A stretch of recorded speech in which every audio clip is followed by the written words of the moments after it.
నమస్కారం అండి. నేను doctor Pradeep Ojha, MD physician registrar endocrinologist, Bhaskar hospital Shapur గడ్డమైసమ్మలో చేస్తున్నా అండి. ఈరోజు మనం థైరాయిడ్ క్యాన్సర్ గురించి మనం తెలుసుకుందాం. అంటే నేను చాలా వీడియోస్ థైరాయిడ్ గురించి చేశా. అంటే లైక్ హైపర్ థైరాయిడ్, హైపోథైరాయిడ్ అది చాలా మనం చేసాము ఇప్పటిదాకా. అన్నీ బాగా వ్యూస్ వచ్చాయి. కానీ చాలామంది అక్కడ కింద మెసేజెస్ ఈ మధ్య చూస్తున్నప్పుడు తెలుస్తుంది, అసలు థైరాయిడ్ క్యాన్సర్ అంటే ఏంటి, నాకు గొంతు దగ్గర వాపు ఉంటుంది, అదేమైనా థైరాయిడ్ క్యాన్సర్ కింద అయ్యే అవకాశాలు ఉన్నాయా, ఇలా చాలామంది భయపడుతూ ఉంటారు. అందుకే నేను ఈరోజు క్లియర్గా మనం థైరాయిడ్ క్యాన్సర్ గురించి, దాని లక్షణాల గురించి, దానికి అసలు ఏం ట్రీట్మెంట్ ఉంది అన్న దాని గురించి మనం ఈరోజు క్లియర్గా డిస్కస్ చేద్దామండి. మనకి గొంతు దగ్గర వాపు వస్తుంది కదా, దాన్ని మనం గాయిటర్ అంటాం అనమాట. అది అంటే ఆ వాపుని మనం థైరాయిడ్ క్యాన్సర్ కింద కన్సిడర్ చేయాల్సిన అవసరం లేదు. 95% ఆ వాపు ఏదైతే ఉంటుందో అది థైరాయిడ్ క్యాన్సర్ కానే కాదు. ఆ వాపు ఎందువల్ల వస్తుంది అంటే లైక్ హైపోథైరాయిడ్, అంటే లావుగా అయ్యే థైరాయిడ్లో ఆ వాపు ఎందుకు వస్తుంది అంటే లైక్ మన బ్లడ్లో ఉండే యాంటీబాడీస్ మన మీదే అటాక్ చేయడం వల్ల ఆ ఇన్ఫ్లమేషన్, ఆ వాప్ అనేది వస్తుందన్నమాట. అది హైపోథైరాయిడ్లో. ఇంకోటి హైపర్ థైరాయిడ్, ఇదే గ్రేవ్స్ డిసీజ్ అంటాం. దీనిలో ఇక్కడ ఎందుకు వాపు వస్తుందంటే ఆ ఎక్కువగా ప్రొడక్షన్, థైరాయిడ్ ప్రొడక్షన్ అనేది ఎక్కువ అవ్వడం వల్ల, ఆ ఎక్కువ ప్రొడక్షన్ వల్ల మనకి గొంతు దగ్గర వాపు వస్తుందన్నమాట. ఈ వీటిల్లో నేను చెప్పా కదండి, 95% అది థైరాయిడ్ క్యాన్సర్ అయ్యే అవకాశాలు ఉండవు. ఓన్లీ 5% థైరాయిడ్ క్యాన్సర్ అయ్యే అవకాశాలు ఉంటాయి. ఈ మధ్య రీసెంట్ టైమ్స్ లాస్ట్ 3 decades నుంచి చూసుకుంటే థైరాయిడ్ క్యాన్సర్ అనేది 3 రెట్లు అధికమైంది. అంటే ఆఫ్టర్ కోవిడ్ కానీ లాస్ట్ 3 years నుంచి అయితే బాగా థైరాయిడ్ క్యాన్సర్స్ అనేవి పెరుగుతున్నాయి. సో మనం ఇవి మెయిన్గా ఆడవాళ్ళలో 4 రెట్లు ఎక్కువగా, అంటే 4 times ఎక్కువ ఉంటుంది మగవాళ్ళతో పోల్చుకుంటే. ఈ థైరాయిడ్ క్యాన్సర్ అనేది మగవాళ్ళలో చాలా రేర్గా ఉంటుంది, ఆడవాళ్ళలో మాత్రం చాలా కామన్ అయిపోయాయి అన్నమాట ఈ 5% పీపుల్లో. మెయిన్గా ఈ థైరాయిడ్ క్యాన్సర్ అనేది 5 రకాలు ఉంటుందండి.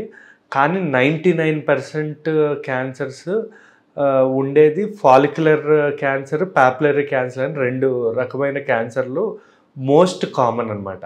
పాపులరీ క్యాన్సర్ అనేది 80% మెంబర్స్లో ఇదే ఉంటుంది, పాపులరీ క్యాన్సర్ అని. ఇది ఏంటంటే ఏజ్ బిట్వీన్ 30 నుంచి 40 సంవత్సరాల మధ్యలో ఉన్న వాళ్ళకి ఈ పాపులరీ క్యాన్సర్ అనేది బాగా కామన్, 80% ఉంటుంది. 50 సంవత్సరాలు పైబడిన వాళ్ళు ఫాలిక్యులర్ క్యాన్సర్ అనేది వెరీ కామన్గా ఉంటుంది. అది కూడా 18% అది ఉంటుంది. ఇంకా 2% మిగతా 3 క్యాన్సర్స్ ఉంటాయి, వెరీ రేర్. దాని గురించి డిస్కస్ చేయాల్సిన అవసరం కూడా లేదు. సో మనకి ఇప్పుడు మనం తెలుసుకున్నాం కదండి ఈ థైరాయిడ్ క్యాన్సర్లు ఎన్ని రకాలు, అసలు దీనికి ఏమైనా అంటే దీన్ని మనం ముందుగానే గుర్తించవచ్చా అన్నది కూడా మనం తెలుసుకోవాలండి. ఇప్పుడు మనకి థైరాయిడ్ క్యాన్సర్ లక్షణాలు ఏంటి అంటే, ఫస్ట్ ఏంటంటే ఈ లక్షణాలు అన్నవి చాలా లేట్గా బయటపడతాయండి. అండ్ ఆల్సో ఈ థైరాయిడ్ క్యాన్సర్ అనేది థైరాయిడ్ గ్లాండ్లో స్టార్ట్ అయ్యి మెల్లగా స్ప్రెడ్ అవుతుంది. సో చాలా టైం టేకింగ్ అనమాట. మనకి స్టార్టింగే ఆ లక్షణాలు అనేవి థైరాయిడ్లో కనబడవు.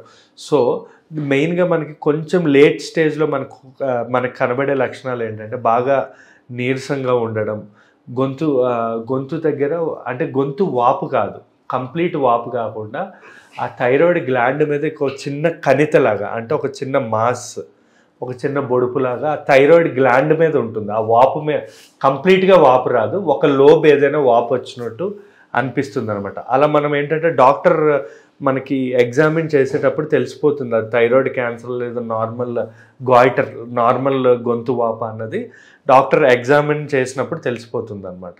సో ఈ లక్షణాలే కాకుండా బరువు తగ్గడం కానీ, లేదా ఊపిరి తీసుకోవడం ఇబ్బంది కానీ, మోషన్ ప్రాబ్లం అంటే కాన్స్టిపేషన్ ప్రాబ్లము, లేదా కొన్ని సమయాల్లో ఏమైనా మింగుడు కూడా బాగా ఇబ్బంది, మింగడం కూడా చాలా కష్టం ఉంటుంది.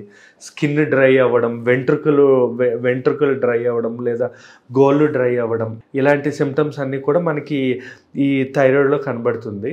కొన్ని సందర్భాల్లో మనకి ఏమవుతుందంటే లింఫ్ నోడ్ స్వెల్లింగ్ కూడా ఉంటుంది. అంటే ఇక్కడ కానీ ఈ సైడ్స్ లింఫ్ నోడ్స్ అంటాం కదా, ఆ లింఫ్ నోడ్ స్వెల్లింగ్స్ కూడా మనకు కనబడే అవకాశం ఉంటుంది. దీన్ని మనం ఎలా అంటే అల్ట్రాసౌండ్తో వల్ల కానీ, లేదా ట్రూ కట్ బయోప్సీ, FNAC ద్వారా మనం టెస్ట్కి పంపిస్తే మనకి అది అసలు నిజంగానే దానిలో ఏమైనా ప్రాబ్లం ఉందా, లేదా వాపు వల్ల వచ్చిందా, దేని వల్ల వచ్చిందా అన్నది మనకు తెలిసిపోతుంది అనమాట. దీనికి మన ట్రీట్మెంట్ ఏంటి అంటే రేడియేషన్ విత్ ఎక్సిజన్, అంటే రేడియేషన్ ఇవ్వాల్సి ఉండొచ్చు, ఎక్సిజన్ అంటే ఆపరేషన్ చేసి తీసేస్తే మనకి కంప్లీట్ క్యూర్ ఉంటుంది అనమాట. అందువల్ల మనం ముందుగానే వాపు వచ్చినప్పుడే డాక్టర్ దగ్గరికి వచ్చాము అంటే అది క్యాన్సరా కాదా అన్నది మనకి డాక్టర్ అనేవాడు నిర్ధారిస్తారు. సో మనకిప్పుడు ఈ క్యాన్సర్ మనం రాకుండా తీసుకోవాల్సిన జాగ్రత్తలు ఏంటి అంటే, ఫస్ట్ ఏంటంటే వాపు వచ్చినంటే ఫస్ట్ డాక్టర్ దగ్గరికి వెళ్ళడం, అయోడిన్ ఎక్కువ ఉన్న ఫుడ్స్ తీసుకోవడం, లేదా అయోడైజ్ సాల్ట్ తీసుకోవడం, గ్రీన్ వెజిటబుల్స్ అంటే క్యాలీఫ్లవర్, క్యాబేజ్ తప్ప అన్ని గ్రీన్ వెజిటబుల్స్, అన్ని వెజిటబుల్స్ తీసుకోవడం, లేదా స్ట్రాబెర్రీస్, బ్లూబెర్రీస్, లేదా ఇవి ఉంటాయి కదా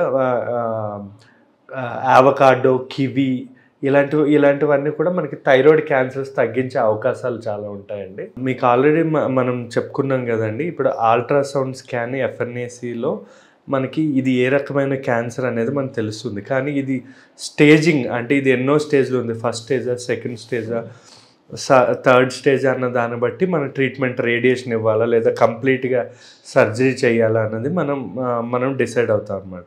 సో మెయిన్గా ఈ స్టేజింగ్ అనేది ఎలా చేస్తామంటే సిటీ స్కాన్, ఎంఆర్ఐ కానీ లేదా పెట్ సిటీ అంటాం.